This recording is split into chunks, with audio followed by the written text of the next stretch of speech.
నమస్కారం. నేను Chandu. Exams time కాబట్టి కళ్ళ గురించి ఎలాంటి జాగ్రత్తలు తీసుకోవాలి అనేటివి చూద్దాం. చదువు ధ్యాసలో చూపు జాగ్రత్త అని పరీక్షలు సమీపించాయి. విద్యార్థులు పోటీలు పడి మరీ చదువుతున్నారు. ప్రైవేటు, ప్రభుత్వ పాఠశాలలు, కళాశాలల్లో రాత్రిపూట అదనపు తరగతులు నిర్వహిస్తున్నారు. ఇంటర్మీడియట్ పరీక్షలు ఈ నెల 28వ తేదీ నుంచి, 10వ తరగతి పరీక్షలు మార్చి 18 నుంచి ప్రారంభమవుతున్నాయి. వీటితో పాటు ప్రభుత్వం వివిధ విభాగాలలో ఉద్యోగ ప్రకటనలు వెలువడుతున్న నేపథ్యంలో యువత పోటీ పరీక్షలకు సైతం అధిక సంఖ్యలో సన్నద్ధమవుతున్నారు. ఈ నేపథ్యంలో విద్యార్థులు గంటల తరబడి పుస్తకాలతో కుస్తీ పడుతున్నారు. చదువు ధ్యాసలోనే ఉండటంతో కళ్ళపై భారం పడడం వల్ల చూపులో ఇబ్బందులు తలెత్తే ప్రమాదం ఉందని నేత్ర వైద్యులు హెచ్చరిస్తున్నారు. పలు జాగ్రత్తలు పాటిస్తేనే కంటి చూపునకు ఇబ్బంది తలెత్తదని చెబుతున్నారు. మధిర ప్రభుత్వ వైద్యశాలలోని నేత్ర వైద్యుడు డాక్టర్ శ్రీధర్ అందిస్తున్న సూచనలు ఇలా ఉన్నాయి. పరీక్షల వేళ ఇవి సూచనలు. గంటల తరబడి చదవాల్సి వస్తే విద్యార్థులు తరచూ కంటి రెప్పలు వేస్తూ ఉండాలి. తద్వారా అలసట నివారణతో పాటు కంటి దురద దరిచేరదు. కూర్చునే క్రమంలో సరైన విధానం అవసరం. దీంతో వీపు, మెడపై ఒత్తిడిని దరిచేరనీయకుండా చూసుకోవచ్చు. ప్రధానంగా తగినంత నిద్రపోవాలి. ఆహారంలో ఆకుకూరలు, కూరగాయలు, పండ్లు, ప్రోటీన్లు ఉండేలా జాగ్రత్తలు తీసుకోవాలి. విద్యార్థులు ఉదయాన్నే రోజు కొద్దిసేపు వ్యాయామం చేయడం ఉత్తమం. కళ్ళు పొడిబారకుండా, ఒత్తిడి తలెత్తకుండా, వెలుతురు, గాలి ధారాళంగా ఉండేలా చూసుకోవాలి. ముఖ్యంగా ఏసీలు, కూలర్లు, ఫ్యాన్ల గాలి నేరుగా కళ్ళపై పడకుండా జాగ్రత్తలు వహించాలి. పోటీ పరీక్షలకు ప్రిపేర్ అయ్యేవారు సెల్ ఫోన్ల కంటే పెద్ద తెరలున్న ట్యాబ్లు, ల్యాప్టాప్లు వినియోగించడం మేలు. కళ్ళు పొడిబారడం, తలనొప్పి, దృష్టి తగ్గడం, పార్శ్వపు నొప్పులుంటే ఏకాగ్రత తప్పే ప్రమాదం ఉంది. ఈ లక్షణాలుంటే తక్షణమే వైద్యులను సంప్రదించి నేత్ర పరీక్షలు చేయించుకోవాలి.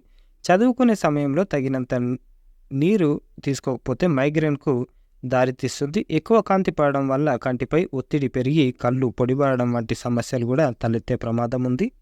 ఇంకో పేపర్లో చదువు ధ్యాసలో కళ్ళు జాగ్రత్త అని పలు సూచనలు చేసిన ఎల్విపి నేత్ర వైద్య సంస్థ వాళ్ళు కూడా పేపర్ ఆర్టికల్ ఇచ్చారు. కళ్ళు పొడిబారడం, తలనొప్పి, దృష్టి తగ్గడం, పార్శ్వపు నొప్పి లక్షణాలుంటే చదువుపై ఏకాగ్రత చూపలేరు. ఇలాంటి సమస్యల నివారణకు మొదట సమగ్ర నేత్ర పరీక్షలు చేయించుకోవాలి. అప్పటికే కళ్ళద్దాలుంటే ప్రిస్క్రిప్షన్లో మార్పులకు సహాయపడుతుంది. దృష్టి లోపాలుంటే ముందే పసిగట్టే అవకాశం ఉంటుంది. డిజిటల్ లెర్నింగ్లో 20-20-20 నియమం పాటించాలి. ప్రతి 20 నిమిషాలకు 20 సెకండ్ల పాటు 20 అడుగుల దూరంలోని ఇతర వస్తువులపై దృష్టి కేంద్రీకరించాలి. దీంతో పాటు కంటి కండరాలను సడలించాలి. ఫలితంగా కళ్ళపై ఒత్తిడి తగ్గుతుంది. కళ్ళ దురద, అలసట నివారణకు తరచూ రెప్పలు వేయాలి. చదువుకునేటప్పుడు సరైన భంగిమ కూడా అవసరమే. నిటార్గా కూర్చోవడం వల్ల మెడ, వీపుపై ఒత్తిడిని నివారించవచ్చు. మెడ, వెన్ను సమస్యలు కూడా రాకుండా ఉపయోగపడుతుంది. ఏసీలు, కూలర్లు, ఫ్యాన్ల గాలి నేరుగా కళ్ళపై పడకుండా చూసుకోవాలి. నేరుగా కంటిపై పడితే కళ్ళు పొడిబారుతాయి. చదువుకునే సమయంలో కంటిపై ఒత్తిడి, అసౌకర్యాన్ని తగ్గించడానికి వెలుతురు, గాలి ధారాళంగా వచ్చే గదిని ఎంపిక చేసుకోవాలి. రోజు కనీసం 30 నిమిషాలు వ్యాయామానికి కేటాయించాలి. తగినంత నిద్రపోవాలి. విశ్రాంతి లేకపోవడం, తగినంత నీరు తాగకపోవడం వల్ల మైగ్రేన్కు దారితీస్తుంది. ఆకుకూరలు, కూరగాయలు, పండ్లు, తగినంత ప్రోటీన్లు ఉండే ఆహారం తీసుకోవడం వల్ల కంటి ఆరోగ్యం మెరుగ్గా ఉంటుంది. స్క్రీనింగ్ సమయం తగ్గించుకోవడం ఉత్తమం. తప్పదంటే స్మార్ట్ ఫోన్ల కంటే పెద్ద తెరలు ఉన్న ట్యాబులు, ల్యాప్టాప్లు ఎంచుకోవాలి. సౌకర్యవంతమైన వీక్షణ కోసం తెర వెలుపల సర్దుబాటు చేసుకోవాలి. ఎక్కువ కాంతి వల్ల కంటిపై ఒత్తిడి పడి డ్రై ఐస్ వంటి సమస్యలు ఉత్పన్నమవుతాయని డాక్టర్ దివ్యా నటరాజన్ గారు ఇలాంటి సూచనలు ఇచ్చారు. ఇవన్నమాట మన కళ్ళను ఎట్లా కాపాడుకోవాలి, ఎలాంటి ఫుడ్ తీసుకోవాలి, ఎటువంటి జాగ్రత్తలు తీసుకోవాలి అనేటివి చదువుకునే టైంలో. లైక్ చేయండి, షేర్ చేయండి, సబ్స్క్రైబ్ చేయండి. Thank you. ధన్యవాదాలు.